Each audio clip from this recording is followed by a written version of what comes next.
Então, vamos lá. Nesse nosso encontro de hoje, eu vou começar pelo comecinho dos nossos estudos, que é razão, proporção e regra de três.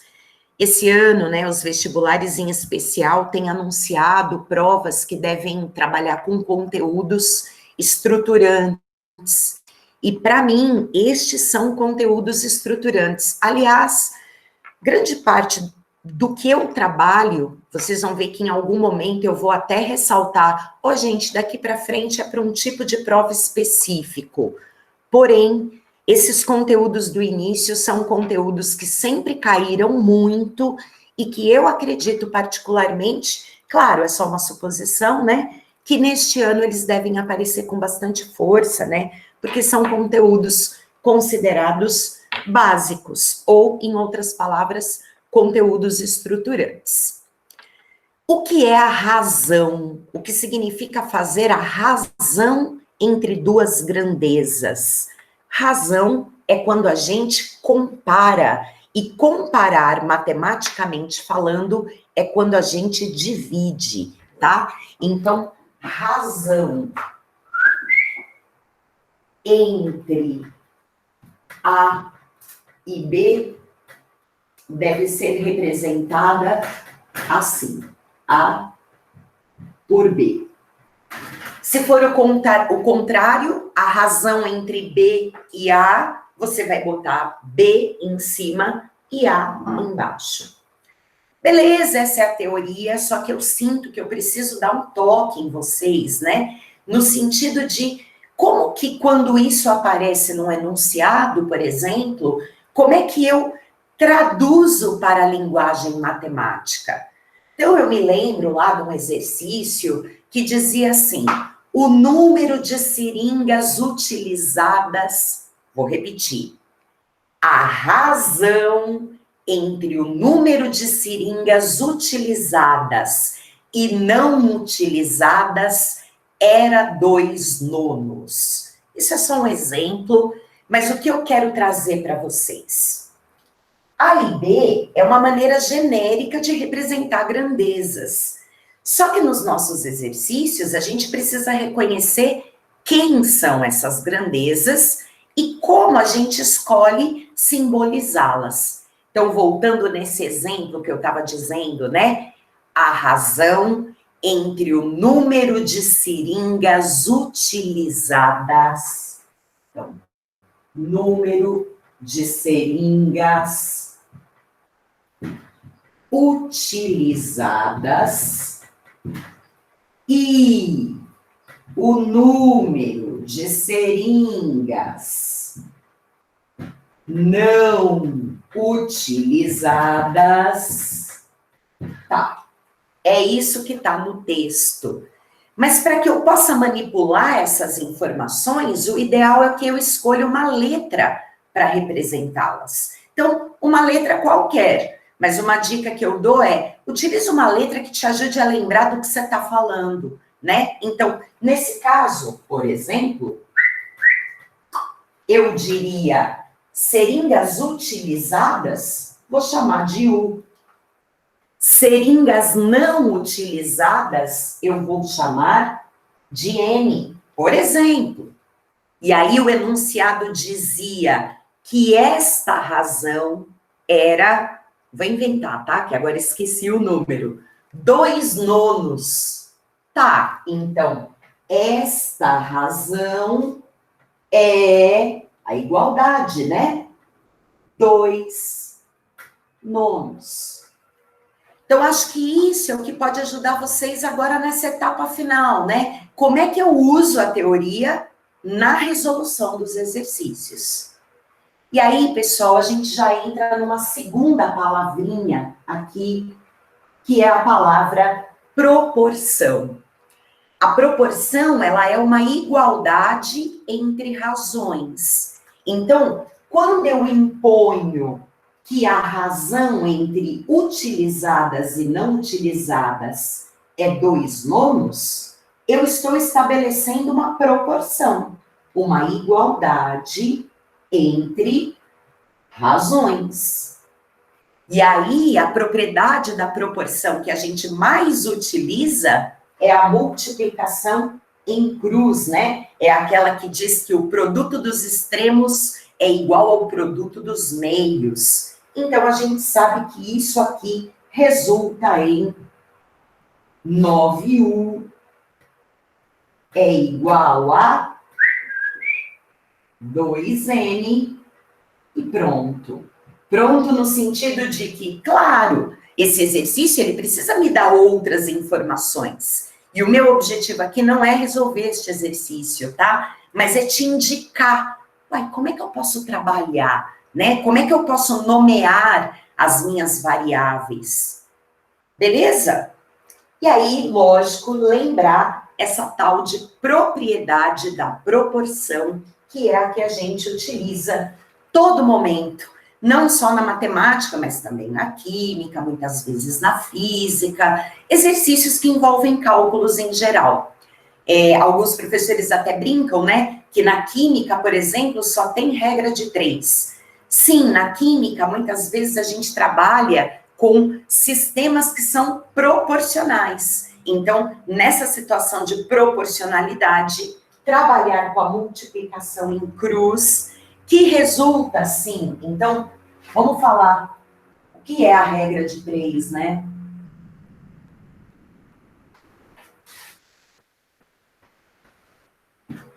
A regra de 3 é a seguinte situação. Você tem, por exemplo, que 5 sétimos é igual a um certo número desconhecido, que normalmente a gente chama de x, por 42, por exemplo. Então, a partir destes 3 números, eu poderei descobrir o quarto. Então, a regra de 3 nada mais é do que um uso, né, dessa propriedade da proporção. Vamos fazer, né? Então, multiplicando em cruz, a gente tem que 7 vezes x é igual a 42 vezes 5. Aqui, meus queridos, se vocês quiserem passar o 7 dividindo, ou, falando formalmente, dividir os dois lados por 7, você pode fazê-lo, mas você pode também, se desejar, já entender que é passível de simplificação essa situação que a gente tem, né? Porque nós temos apenas fatores, então não tem soma, não tem subtração. Eu posso me sentir à vontade para, por exemplo, dividir os dois lados por 7 é dizer que temos uma proporção aqui de 1 para, sabe a tabuada do 7? 7 vezes 6, 42. Então, a forma como você vai lidar com esses números é muito de cada um, né? O caminho que cada um enxerga melhor. Ai, professor, eu prefiro passar o 7 dividindo. Para mim, tá tudo bem. Bom, de qualquer maneira, a gente acaba descobrindo aqui que x é igual a 6 vezes 5, 30. Então, a gente encontra o valor daquela variável para esta situação, utilizando regra de 3. Vamos lá. Ah, Nelsito, eu poderia falar sobre regra de 3 composta, mas, sinceramente, eu não sei se isso seria um assunto para a gente destacar aqui, tá? Mas podemos. Antes disso, então, o que eu quero propor para vocês? Eu quero que a gente converse um pouco sobre grandezas diretamente proporcionais e grandezas inversamente proporcionais. Até porque, quando a gente lida com regra de 3 composta, o que é isso, né, que o Nelson está levantando como dúvida? A regra de 3 composta é quando eu não tenho apenas 2 variáveis sendo comparadas. Eu terei pelo menos 3 variáveis sendo comparadas. E aí, nesse caso, acho importante a gente falar disso primeiro, né? Quando a gente relaciona variáveis e quando há uma proporção entre elas, essa proporção ela é sempre direta ou ela pode ser inversa? Então, a gente fala disso primeiro e aí tento amarrar um pouquinho na regra de 3 composta, tá? Vamos embora. Deixa eu ver o que eu faço. Acho que eu vou aproveitar mais um pouquinho aqui, senão ficam muitos quadros. Então, grandezas diretamente proporcionais. O que significa isso, né? Então, para falar real, isso aqui é um tipo de exercício que cai muito, gente. Exercícios que lidam com razões e, claro, acabam caindo em proporção. E, consequentemente, a gente acaba utilizando regra de 3.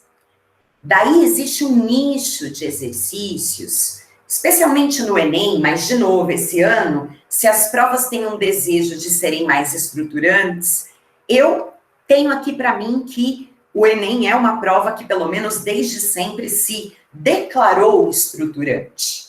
Sendo assim, é importante a gente destacar os assuntos que o Enem destaca, tá? Não quero dizer que só possa cair no Enem. Aí é que está justamente a minha suposição. E se outros vestibulares se interessarem também a falar, por exemplo, sobre este tema? Então, o que são grandezas diretamente proporcionais? São grandezas que têm uma dependência uma da outra. De que tipo de dependência eu estou falando? Por exemplo, se uma delas aumenta, a outra proporcionalmente aumenta. Embora a gente não enxergue muito isso, se a gente faz uma compra de um determinado produto, né? Então, sei lá, eu vou comprar uma blusa que custa 15 reais. Beleza. Se eu comprar 3 blusas, vai ser 3 vezes 15, 45. Se eu comprar 10 blusas, vai ser 10 vezes 15, 150. Existe, claro, não estamos falando de desconto ainda, tá? Mas eu quero te dizer que nesse pensamento há uma proporção, há um valor final que será pago que varia conforme o número de peças que eu compre. Eu estou dando um exemplo bem básico, mas isso aparece de monte na física. Se você está caminhando, por exemplo, em velocidade constante, se você tem um espaço para percorrer, você dura um certo tempo nesse percurso. Se o espaço dobra, o tempo dobra.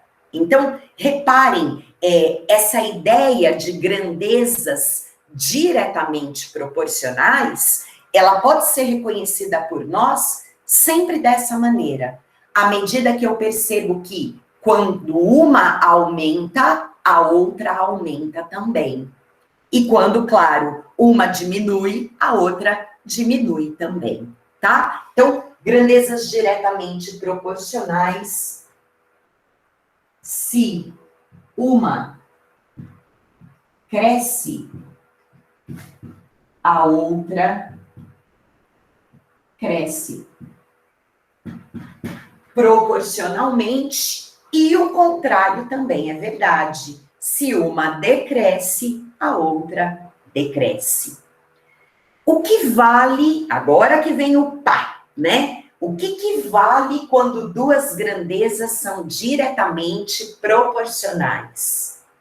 A razão entre elas é uma constante. Então, por exemplo, se A e B são diretamente proporcionais, se você percebeu que a razão, ou se você percebeu que à medida que uma cresce, a outra cresce, você pode afirmar que a razão entre elas é uma constante. Isso aqui é muito importante. Muito, muito, muito, tá? Quando alguém lá, quando um enunciado disser para você A grandeza x é diretamente proporcional ao quadrado de y. A grandeza x é diretamente proporcional ao quadrado de y. Como você escreve isso? Vou escrever aqui, ó. X, se é diretamente proporcional, você já sabe que a razão é constante. E aí o texto dizia, x é diretamente proporcional ao quadrado de y. Você vem e faz assim. Então, existem exercícios que só querem que você manipule esta habilidade, né? De compreender o que ele está dizendo e conseguir equacionar. Beleza, gente? Grandezas diretamente proporcionais, razão constante. Vou tirar uma fotinho dessa lousa. Vou pedir um instantinho para vocês. Vou precisar apagar, claro, né?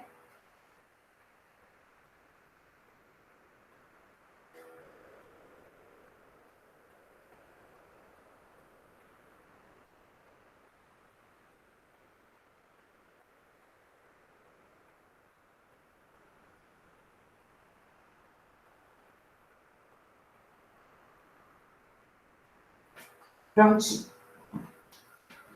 Daqui a pouco eu mando, tá? Quando a aula terminar.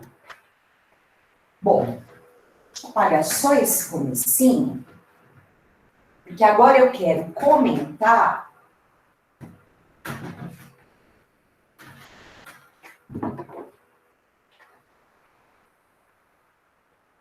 sobre grandezas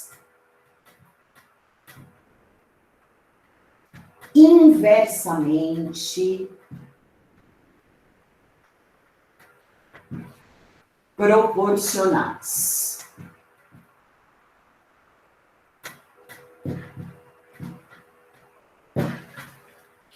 Então, vamos falar disso um pouquinho. Alguns exemplos. Então, antes de mais nada, o que significa essa expressão? Duas grandezas são inversamente proporcionais. Bom, há uma proporção entre elas, há uma dependência, há uma relação entre elas. Só que dessa vez a relação é inversa. À medida que uma aumenta, a outra proporcionalmente diminui. Exemplos disso. Os clássicos da matemática que aparecem nos exercícios, né? Então, eu tenho lá uma determinada tarefa para desenvolver e ele fala que, sei lá, com 8 operários, eu vou levar 5 dias. Aí ele me pergunta, olha, eu tô com um problema aqui, vou ter que mandar metade embora. Então, agora eu vou querer trabalhar só com 4 operários. Quantos dias eu levarei para fazer essa mesma tarefa? Bom, acho que já deu para sacar, né? Quanto mais gente trabalhando para fazer um determinado serviço, menos dias a gente leva, certo? Isso imaginando um serviço fixo. Quanto menos pessoas, se eu vou mandar gente embora, significa que a tarefa deverá durar mais dias. Então, é um exemplo de grandezas inversamente proporcionais. Trazendo para o mundo da químico-física, físico-química, a gente pode falar de pressão e volume de gases. A gente sabe que, para uma temperatura constante, se eu aumento o volume, a pressão diminui, né? A bateção do gás dentro das paredes diminui. Por outro lado, se eu reduzo o volume, a pressão aumenta. Então, o que são grandezas inversamente proporcionais? Quando uma aumenta, a outra diminui. E nesse caso, você deve dizer que o produto entre elas é constante. Certo? Isso aqui, então, é importante também, gente. Olha só. Diretamente proporcionais, a razão é que é constante. Inversamente proporcionais, é o produto que é constante. E aí, vamos lá, Nelson. Vamos imaginar, né? Então, vamos falar de regras de 3.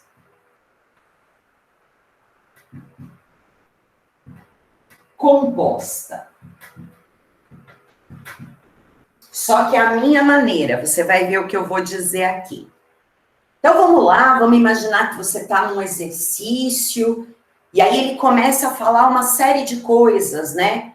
Por exemplo, para o desempenho de uma determinada tarefa, então eu tenho um certo serviço, e aí eu sei que, lembra, eu tinha dito 8 operários, levariam 5 dias, não era isso? Trabalhando 8 horas por dia. Tá? Essa é uma situação. Aí,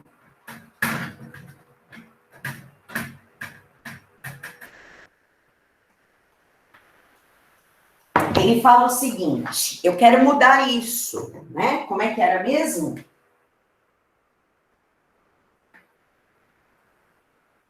Eu quero trabalhar com metade dos operários. Eu vou mudar para 4 operários. Eu quero saber quantos dias isso leva. E detalhe, eu vou fazer cada um deles trabalhar 2 horas a mais por dia. Eu vou aumentar para 10 horas por dia. Credo. Né? Credo. Mas só para a gente criar uma situação matemática para trabalhar. Beleza? Então, eu começaria escolhendo uma letra para identificar cada uma dessas grandezas. Então, a gente pode aqui usar a letra O para o número de operários. A gente pode pôr 8 horas por dia, 10 horas por dia. Eu vou chamar de R, regime de trabalho, por exemplo. E aí, número de dias, eu vou chamar de D. Beleza? Aí é o seguinte, como a minha dúvida está no número de dias, então, a minha dúvida está aqui, né? Eu vou tentar entender se esse número de dias, ele é diretamente proporcional ou inversamente proporcional a cada uma das outras grandezas que aparecem. Então, aqui a gente precisa de uma rapidez. Eu coloquei mais 2, mas poderia haver mais. Beleza? Então, o que você pode olhar, né? Então, primeiro vamos relacionar esse número de dias com a quantidade de operários. A gente, né, esquece o regime. Olha sempre 2 a 2, tá?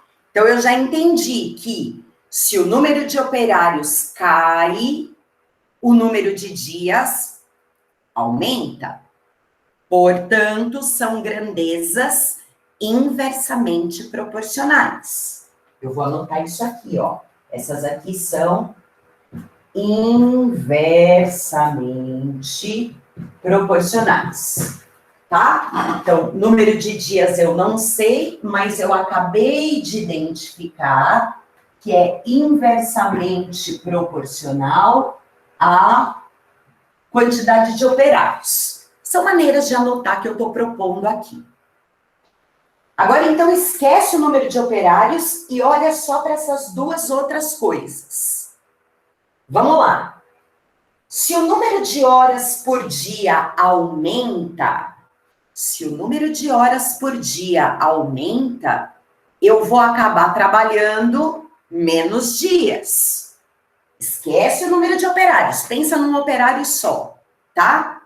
Se eu trabalho 10 horas por dia, em vez de 8, a tendência é que eu realize o trabalho em menos tempo. Então, novamente, eu identifico que são grandezas inversamente proporcionais, neste caso. Então, o número de dias em relação ao regime de trabalho, grandezas inversamente proporcionais. Certo? Regime aumentou, mais horas, menos dias de trabalho. Como equacionar isso? Então, eu posso dizer, ó, o número de dias em relação ao número de operários, por ser inversamente proporcional, ele tem produto constante. Produto constante. Tá, mas o número de dias também é inversamente proporcional ao regime. Beleza, então novamente eu vou dizer que em relação ao número de dias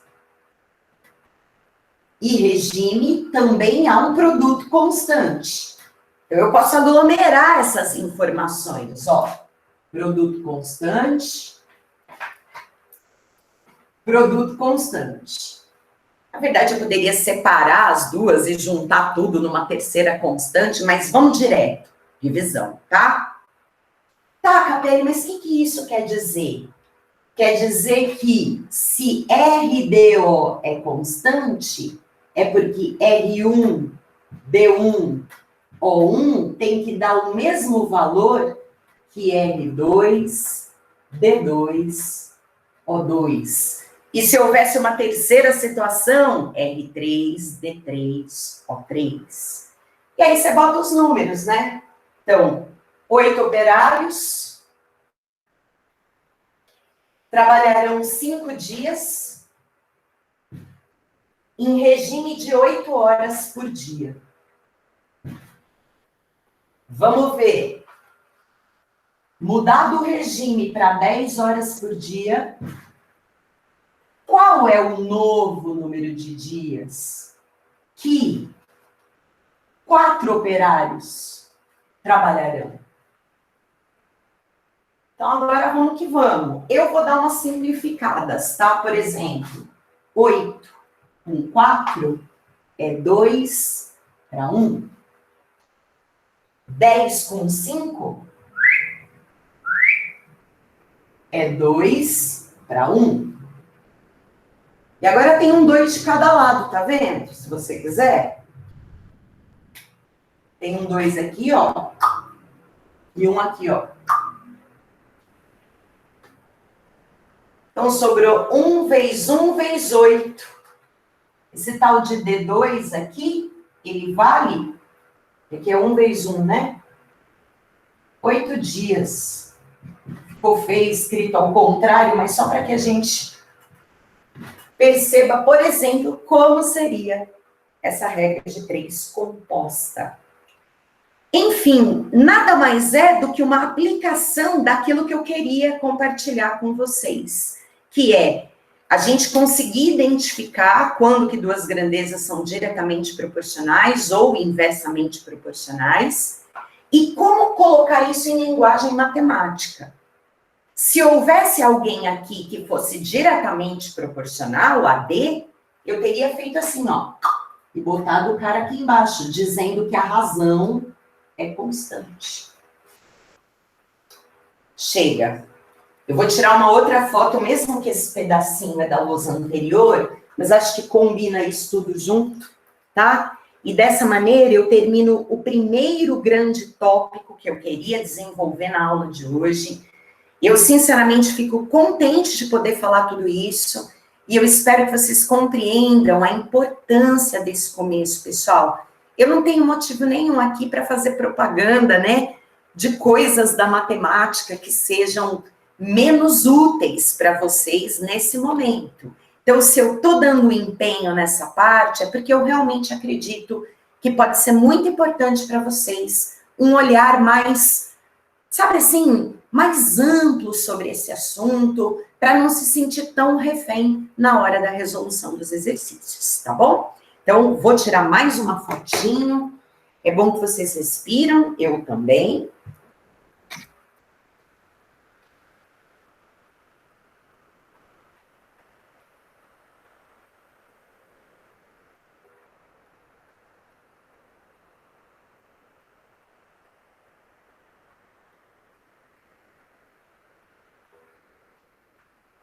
Pronto.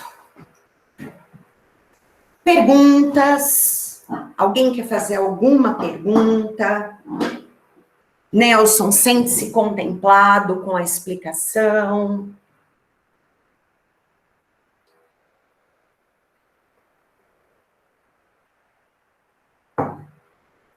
Legal, querido.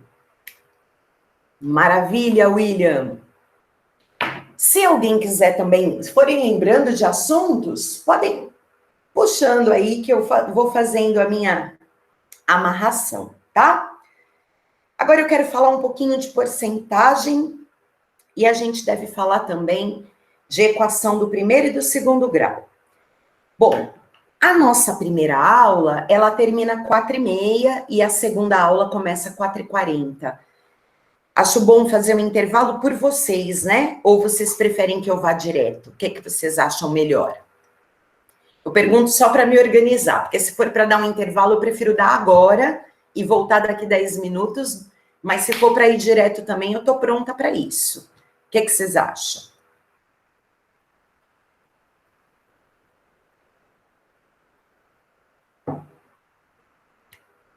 Pode ir direto, galera? Então, vamos que vamos. Normalmente, quando eu pergunto, as pessoas preferem, mas eu acho melhor a gente combinar. Então, vamos que vamos. A gente vai direto, então, até 5h10. Combinado?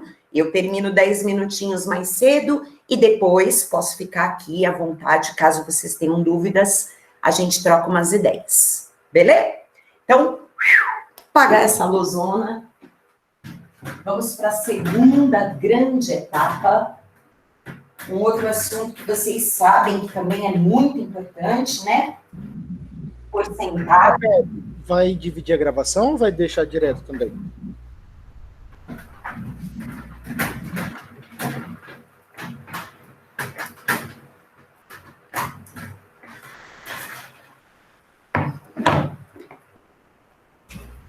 Capela, está me ouvindo?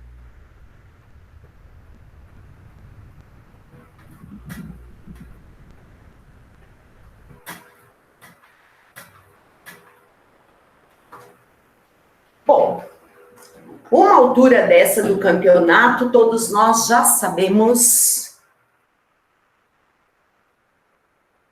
Você acha bom dividir a gravação? Acho que não. Não, gente, eu não tô de fone. Vocês estão falando alguma coisa? Eu não tô ouvindo. Será que sou eu que tô bugada? Ah, sou eu. Peraí, desculpe. Eu falei, eu não sei se deu certo. Peraí, sou eu.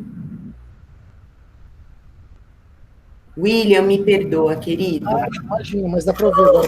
Eu tava com o mic desligado, não sei por quê, por algum motivo, assim, o som, sabe, da minha caixinha tava desligado, mas agora eu tô ouvindo, tá? Eu acho que o Edmar me perguntou se gravava tudo junto, eu falei para ele gravar. Acho que vou deixar. Vocês não estão aguentando tudo junto? Acho que o pessoal de casa também já vai que vai, né? Quem assiste depois assiste um vídeo. Vamos que vamos. Massa. Obrigada por lembrar de qualquer maneira. Gente, o mic tá aberto, tá? Quiser falar comigo, fica à vontade. Porcentagem, uma altura dessa do campeonato, a gente já sabe que é uma razão cujo denominador é 100. Né? Então, se eu vejo a inscrição 4%, isso significa 4 centésimos, ou, escrito desta forma, 004, ou ainda, né, gente, olha só, Tudo isso é verdade. Uma altura dessa do campeonato, a gente tem que identificar que uma mesma informação pode ser escrita de diversas formas. Só que, olha só que coisa, né? Eu falo assim, metade. Metade do quê? A palavra metade não quer dizer nada. A não ser que a gente vá filosofar, né? Metade, ó, beleza. Mas metade, tá falando do quê? Metade de uma blusa, metade de uma maçã, metade do tempo, metade do quê? É a mesma coisa a porcentagem. Quando a gente diz 4%, 4% do quê? Ah, 4% das pessoas que... Ah, tá. Ou 4% do meu salário, ou 4% do meu aluguel, ou, entende? 4% do espaço que tem aqui na minha casa. Enfim, quando trabalhamos com porcentagem, é natural que a gente tenha isso, né? 4% das pessoas, sei lá, tá. E aí, como é que eu transfiro isso para a linguagem matemática? Dizendo 4% das. Então, esse conectivo de, da, dos, de, enfim, é uma multiplicação. Então, 4% das pessoas, isso aqui é uma informação, tá? 4% de P são, sei lá, não sei nem o que dizer, carecas. Ah, legal. 4% das pessoas são carecas. Virou uma equação. Eu sei que as coisas não são tão simples assim lá, mas se você utilizar isso, né, tantos por cento disso é aquilo. Leva essa linguagem para a sua resolução. Claro que daí ele vai falar, tá, mas os carecas correspondem a, sei lá, 9% dos homens, e lá. Então, a gente vai ter que enxergar essa porcentagem sobre quem é esse 100%, qual é o grupo que eu estou analisando, mas entender que essa multiplicação me ajuda a traduzir para a linguagem matemática, eu acho que vai te ajudar na hora de transformar os enunciados em problemas mesmo a serem resolvidos. Beleza? Falando ainda de porcentagem, eu acho que é muito importante. Então, tem exercícios que é basicamente disso, tantos por cento de não sei quem, não sei o que lá. Tem o tal do exercício lá um laboratório, tem não sei quantas seringas que são utilizadas. Né, eu sempre volto nas seringas utilizadas. São essas provas de medicina que trabalham muito nesse universo hospitalar, né? Então, acho que é por isso que vem esses exemplos na minha cabeça.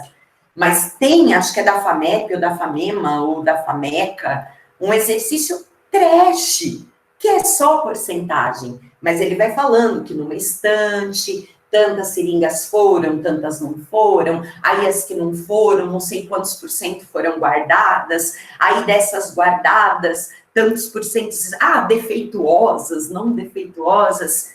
Procurem, tá? Procurem aí esse exercício das seringas defeituosas. Eu fico à disposição para tirar dúvida deles, se vocês tiverem interesse. Mas ele trabalha basicamente com isto. Só que várias situações, uma dentro da outra. Se você conseguir ir, né, ampliando, tantos por cento disso é isso, tantos por cento disso é aquilo, sempre escrevendo uma coisa em função da outra desta forma, você vai chegar na solução. Enfim, boa sorte aí. De teoria, é isso. Aí, tem um outro tipo de exercício de porcentagem, que é aquele que vai trabalhar com desconto ou aumento percentual. Ó, pessoal, deixa eu defender, né? Tem exercícios de porcentagem que são trash e tem uns bem fáceis, né? Que às vezes eles colocam lá para dar uma... Vamos lá, galera, isso aqui é o que todo mundo teria que saber, né? Então, a porcentagem também muitas vezes faz esse papel. Sobre desconto, então, vamos imaginar um desconto de X%. Existe uma fórmula, pessoal, que é muito importante que vocês saibam, especialmente porque pode acontecer num exercício de um certo valor ele ter alterações sucessivas. Então, ele tem um desconto, depois ele tem um aumento, depois ele tem outro aumento, depois ele tem outro desconto. E aí, nesse caso, se você quiser calcular na mão, talvez você nem consiga, né? Porque às vezes o cara te dá o valor final e pede o valor inicial. Então, você não sabe nem em cima de quem aplicar aqueles percentuais que o exercício está sugerindo. Enfim, eu te garanto, essa fórmula é muito importante e se você aprender a utilizá-la, ela pode te ajudar pra caramba na resolução dos exercícios. Eila! Então, num desconto, se você quer o valor final, você pega o seu valor inicial, que é aquele sobre o qual o desconto será incidido, e multiplica por 1 menos X%. Tá? É isso. É isso. Então, claro, para quem está acostumado a fazer, a pessoa não precisa nem da fórmula, porque ela fala, bom, se eu vou dar um desconto de 30%, é só multiplicar por 0,7. Se eu vou dar um desconto de 12%, é só multiplicar por 0,88. Certo? Então, dessa forma, com essa fórmula aqui, você já obtém o valor final que você consegue após aplicar um determinado desconto sobre um valor inicial. Isso, a Bruna está comentando sobre juros compostos. Vou falar disso agora. Por quê? Porque juro não é um negócio que diminui o nosso dinheiro, né? Juros é um trem que faz o dinheiro aumentar, tanto para o bem quanto para o mal. Então, se você bota uma grana lá na poupança e ela fica lá com juros de 0,00, sei lá quantos por cento ao mês por tantos meses, sim, o seu dinheiro vai crescer um pouquinho a cada mês. Mas também se você tem uma dívida e essa dívida está sob juros compostos, a dívida também vai aumentar mês a mês. Isso, os juros compostos entram aqui, no aumento percentual, tá? Então, eu poderia usar a mesma letra, mas tenho medo que fique confuso, eu vou dizer que será de Y%. É o X, gente, tá? A mesma coisa, só para não bagunçar uma fórmula com a outra. No aumento, você vai fazer algo parecido com isso. No entanto, para calcular o valor final, você deve pegar o valor inicial e multiplicar por 1 mais Y%. Então, na real, é quase que a mesma fórmula, entendendo que descontar é tirar, enquanto que aumentar é somar. Beleza? E aí, vamos lá, Bruna. Vamos pegar um exercício que tenha juros compostos. O que significa a expressão juro composto? O valor da taxa, né? O aumento, ele é aplicado ou ele é... Eu queria uma palavra. Ele é calculado, o aumento é calculado sempre baseado na taxa anterior, né, no valor anterior. Então, sei lá, eu pego R$1.000 de empréstimo Vamos pegar essa situação, ó. R$ 1.000 de empréstimo. Juros de 8% ao mês.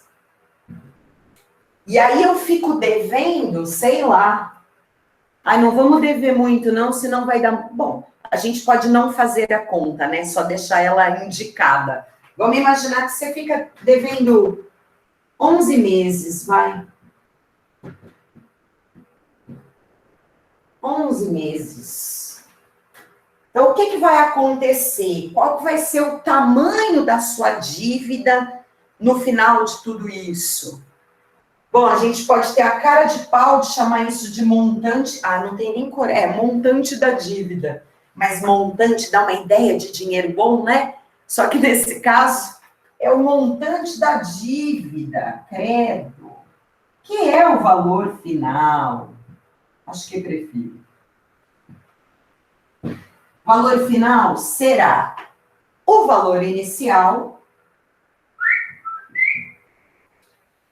Aí ele sofre um aumento de 8%. O que é que significa isso?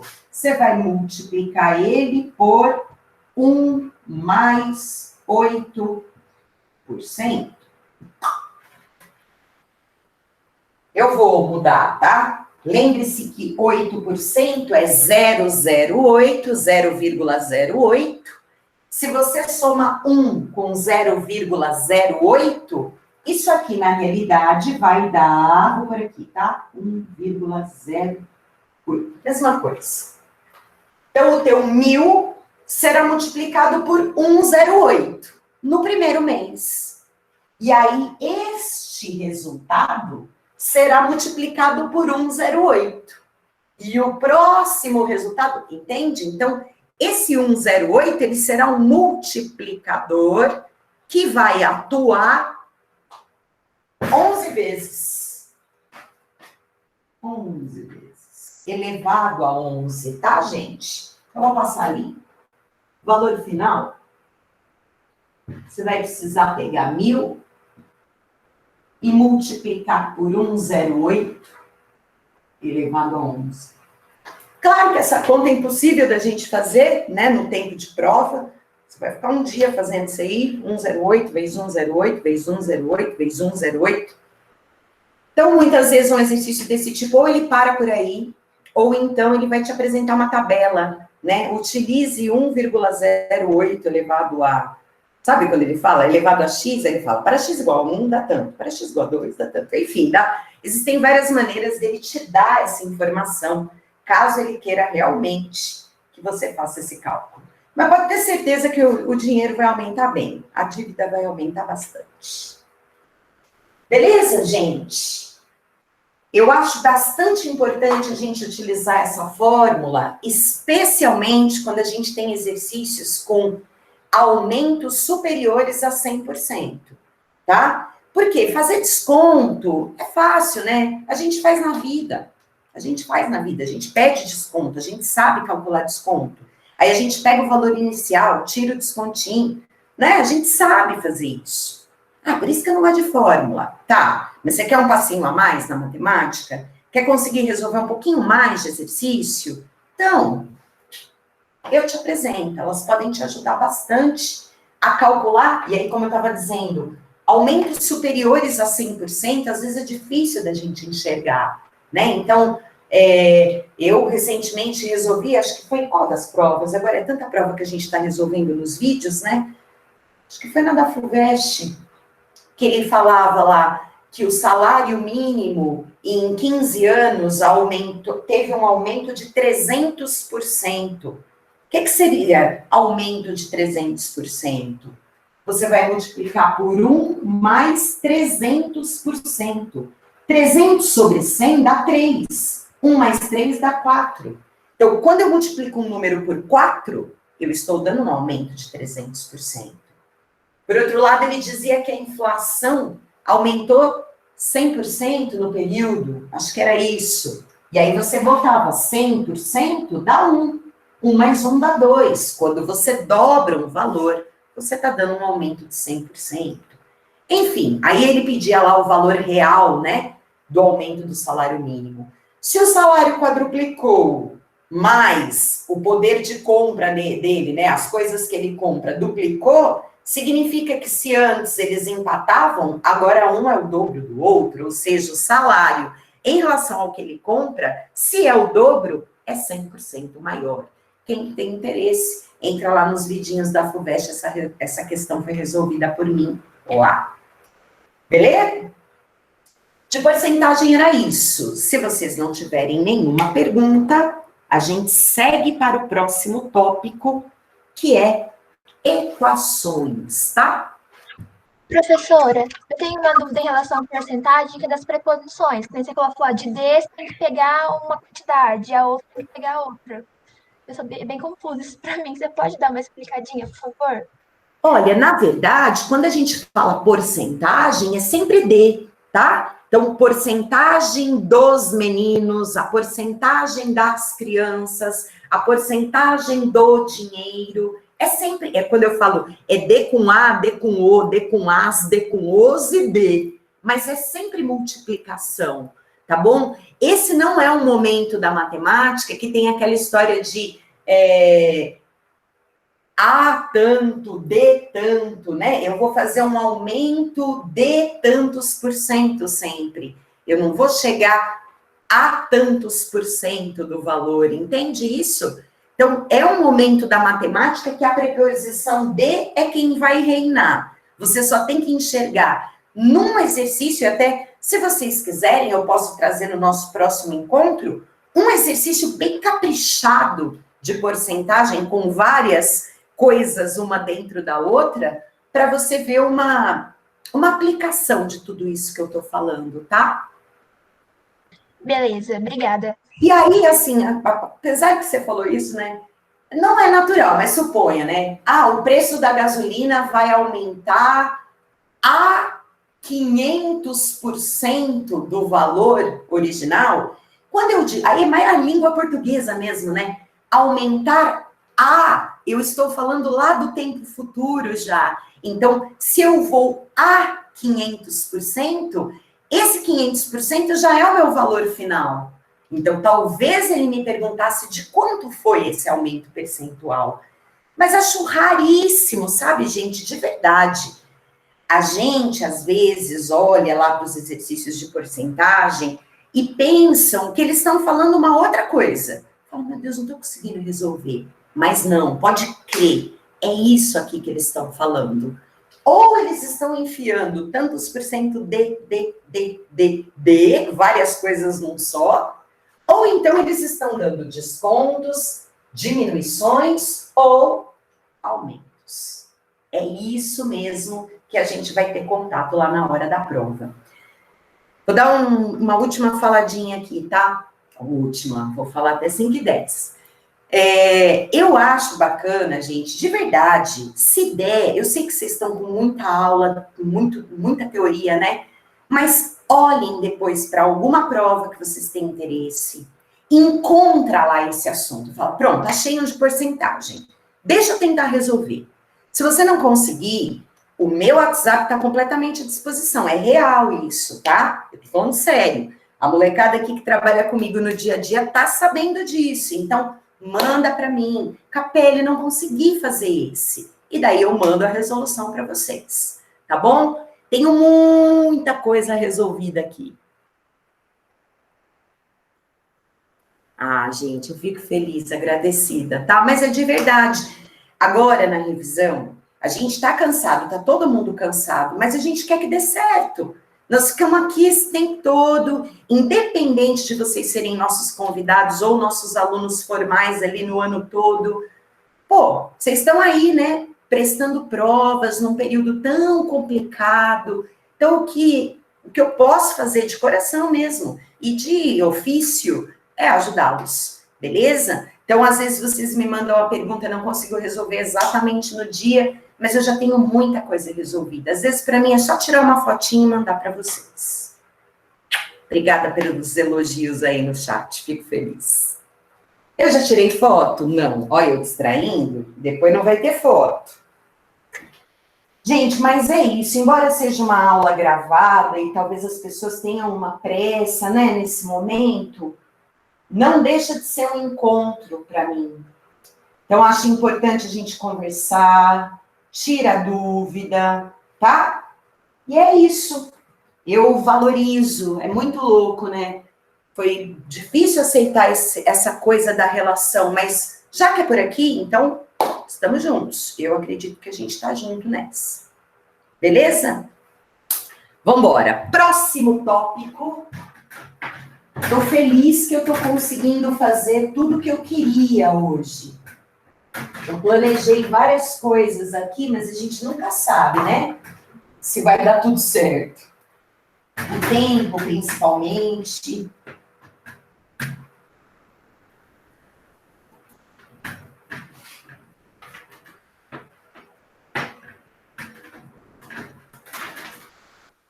Vamos lá.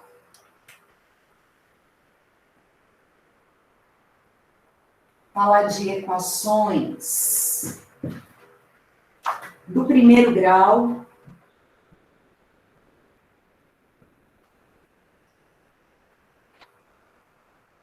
E do segundo grau. Eu vou fazer um losão assim. Vamos experimentando.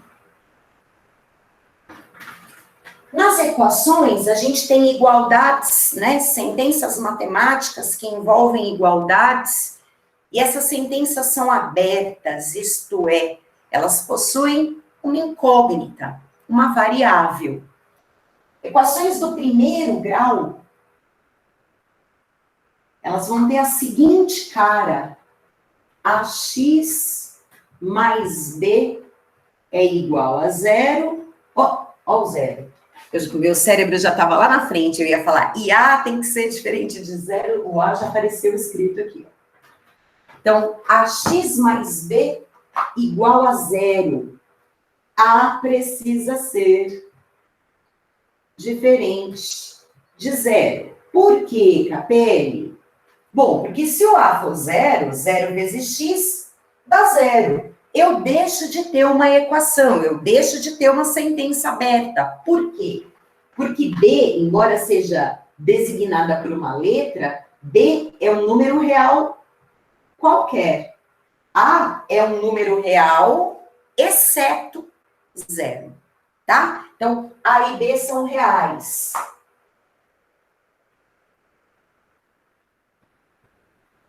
A e B são números reais, sendo que o A tem que ser diferente de zero.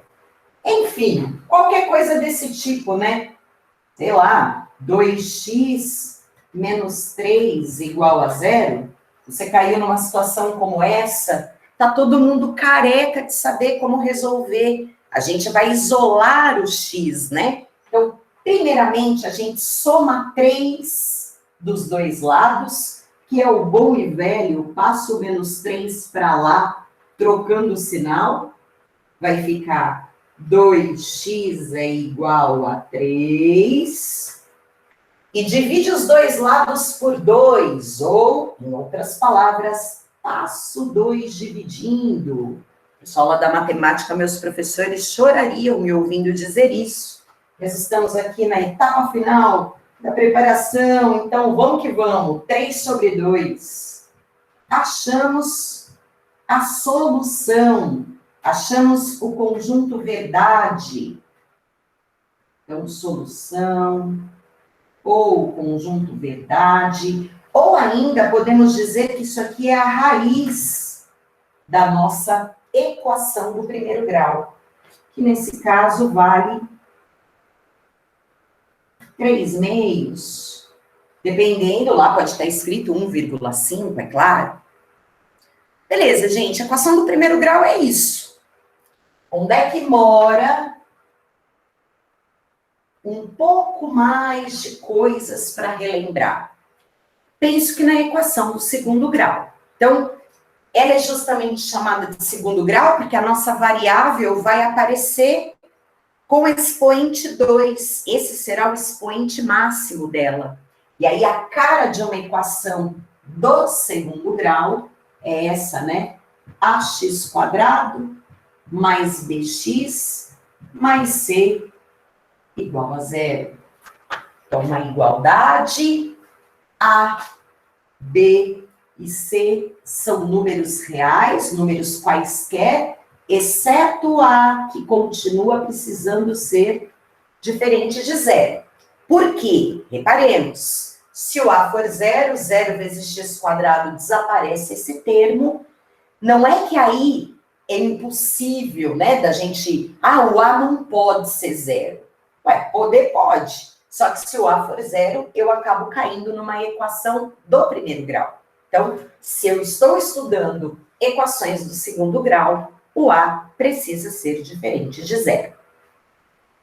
Diferentemente dessa primeira situação, aqui a gente não consegue isolar o x. Então, o que a gente vai fazer é utilizar a fórmula resolutiva para equações do segundo grau, também conhecida como fórmula de Bhaskara. Fórmula de Bhaskara, normalmente a gente calcula o delta primeiro, que é b quadrado menos 4ac, e a seguir a gente calcula os valores de x, que são menos b mais ou menos raiz de delta sobre 2a. Então, as raízes, na verdade, elas são, a gente costuma dizer, né? x1 e x2. Sempre haverá duas raízes, tá bom? x1 é menos b mais raiz de delta sobre 2a. Então, na verdade, é isso que quer dizer esse mais ou menos. São duas possibilidades. E a outra, menos b menos raiz de delta, já vou sair da frente, sobre 2a. É assim que a gente obtém raízes. Aí você fala, né? Você falou que sempre tem duas? E se o delta for zero? Pois então, vamos conversar sobre isso.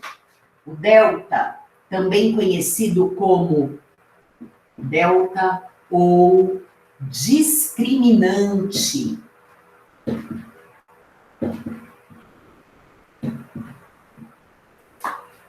Se ele é maior do que zero, se ele é positivo, a gente vai ter duas raízes reais distintas. Então, você vai realmente encontrar x1 e x2. Se o delta for igual a zero, isso significa que nós temos duas raízes reais iguais. Eu não entendo isso. É quando o mesmo número, ele é raiz duas vezes daquela equação. Assim que eu tiver um espacinho, eu posso mostrar para vocês uma situação, tá? Já mostro para vocês isso. Porque aqui eu quero fechar a teoria. Eu já te exemplifico para que a gente enxergue melhor. E aí, finalmente, se você tiver o delta negativo, aí não tem raiz. Tem duas raízes, sempre duas raízes. Só que aí elas não são reais. Serão duas raízes complexas. E a gente ainda pode, né, fazer afirmações a respeito dessas duas raízes. Mas isso, Batata que vai revisar com vocês lá na revisão dele de números complexos. Beleza? Então, se o delta for negativo, temos duas raízes complexas. Ou seja, para nós a gente diz, não há raízes reais. Firmou? Nessa lousa ainda, antes da gente ir para esse finalzinho, eu quero lembrar que existe uma possibilidade da gente calcular também as raízes pela soma e pelo produto. Tem gente que ama, eu sinceramente não sou adepta, mas independente disso, acho importante a gente saber da fórmula, tá? Então, soma das raízes, vou chamar de S, será calculada fazendo menos B sobre A. Isso aqui não é difícil de provar, mas claro que na revisão não é hora disso, tá? E o produto das raízes, vou pôr aqui, ó.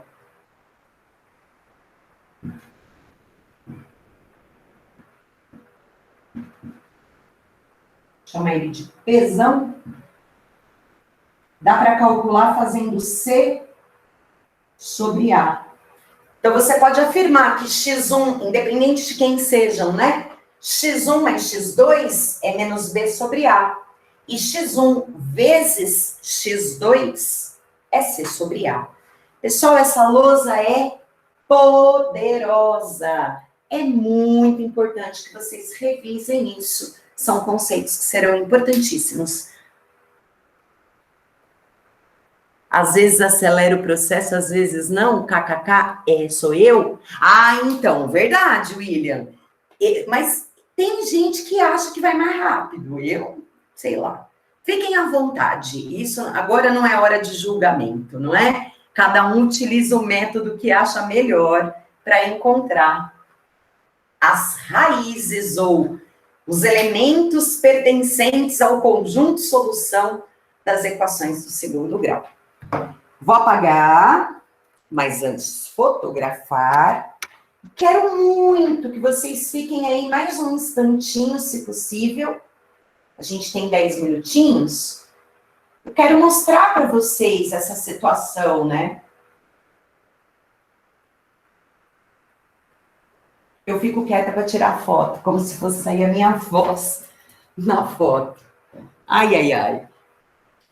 Essa história de ter duas raízes reais iguais, que isso? Olha só. Se eu escrever isso aqui para vocês, olha só. X mais 2 vezes x mais 2 é igual a 0. Olha isso. Como é que eu posso fazer para resolver isso? Você fala, ai, sei lá. Bom, vou aproveitar, não se esqueçam que x mais 2 vezes x mais 2 é a mesma coisa que x mais 2 ao quadrado. Só estou dizendo que vou aproveitar para fazer um produto notável, né? O quadrado da soma. Como é que faz mesmo? Isso. Quadrado do primeiro, mais 2 vezes o produto do primeiro pelo segundo, mais o quadrado do segundo. Tá, podia ter feito já essa multiplicação, mas vamos lá, passando a limpo.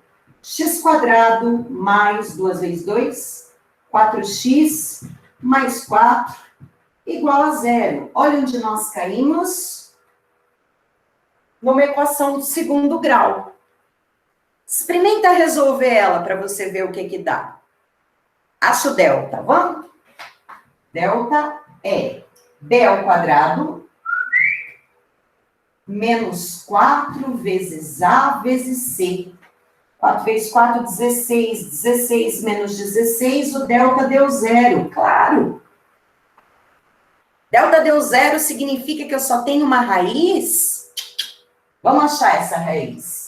X será menos b, mais ou menos raiz de delta, sobre 2a, não sei nem por que eu copiei, né? Estava ali do ladinho, mais menos 4.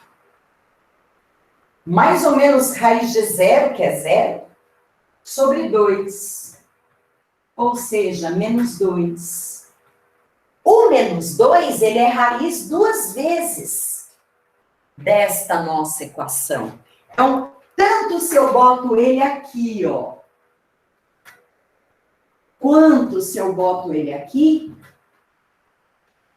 ele vai zerar a minha equação. Ah, então não seria uma equação do primeiro grau? Não, eu não estou falando isso aqui simplesmente. Isso tudo aqui é muito diferente disso. X mais 2 é igual a zero. Aqui sim, temos uma única solução, o menos 2. Ali a gente tem sim uma equação do segundo grau e quem zera ela por 2 vezes é o menos 2. Isso significa serem 2 raízes reais e iguais. Beleza? O que me dizem de tudo isso? Quero perguntas, se for possível. Se houver, né, também nós não vamos inventar pergunta onde não tem pergunta. Mas se tiver pergunta, não só sobre tudo que eu falei hoje, mas sobre o todo, sobre a revisão, sobre o que vocês quiserem. Deixa eu tirar a foto antes que eu esqueça. Professora, ali você só poderia resolver por produto notável, por distributiva não dava? Claro que dava. Oba, eu amei essa pergunta. Eu não vou nem tirar foto porque eu quero falar. Quero falar e quero mostrar. Os produtos notáveis, eles são todos frutos da propriedade distributiva. O que acontece é que, às vezes, se a gente está num exercício maior e isso aparece lá no meio do caminho, às vezes é mais prático lembrar do resultado do que ter que... Até porque você não teria escrito, né? A gente, na prática, ia fazer x² mais 4x mais 4.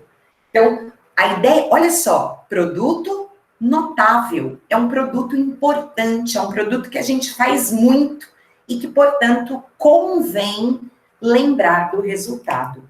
Já que vocês tocaram nesse assunto, eu não paro, tá? Se deixar, eu não paro. Mentira, paro sim, que também cansa. Tô suada. Essa parte já tinha tirado foto, né? Já. E deu até um frio na barriga. A Lusa grita na hora que eu tô com pressa. Vamos relembrar só os super mais importantes? Produtos notáveis, que é também uma maneira de você relembrar a fatoração. A fatoração é o caminho contrário, né?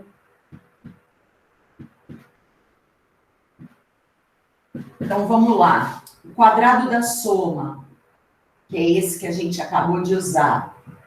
Quadrado do primeiro, mais 2 vezes o produto do primeiro pelo segundo, mais o quadrado do segundo. Quadrado da diferença. É a mesma coisa, só vai ter um menos aqui, ó. Então, fica quadrado do primeiro, menos 2 vezes o produto do primeiro pelo segundo, mais o quadrado do segundo. Aí,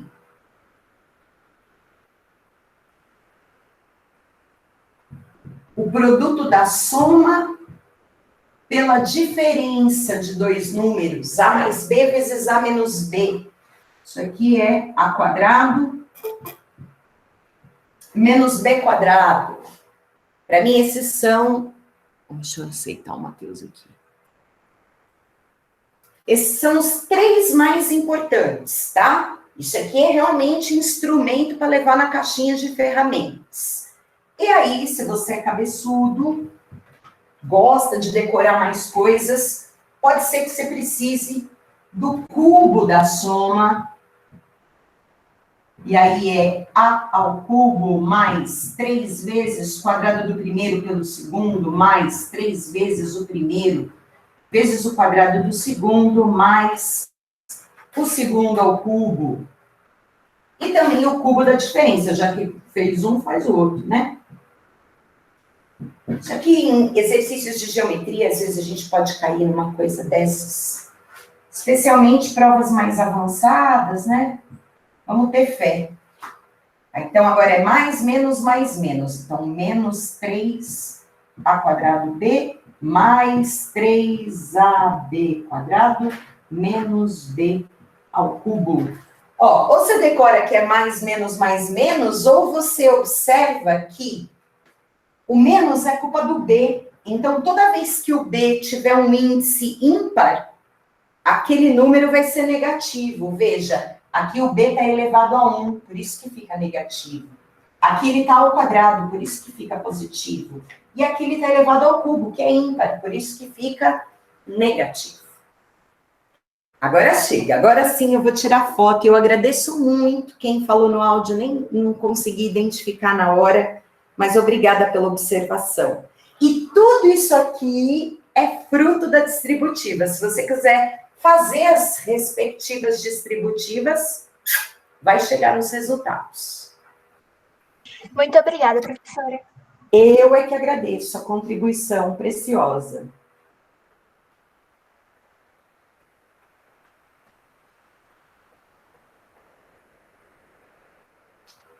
Gente, eu estou tão contente de ter falado isso tudo. E já vou anunciar para vocês, então. A próxima aula de matemática, ela é só solitária, tá? Soltinha das outras. Acho que amanhã de manhã. Agora me deu uma dúvida, mas acho que sim. E existe uma quarta aula que vai acontecer à noite, amanhã, tá? Próxima aula, funções. Tudo de função. E tomara que caiba tudo. E a última das últimas, a gente fala de PA, PG, matriz, sistema e um pouquinho de polinômio. Um beijo, muito obrigada pela companhia, pelas interferências maravilhosas, na verdade, esses cruzamentos que nós fizemos. A gente se vê amanhã. Um beijo para todo mundo. Valeu!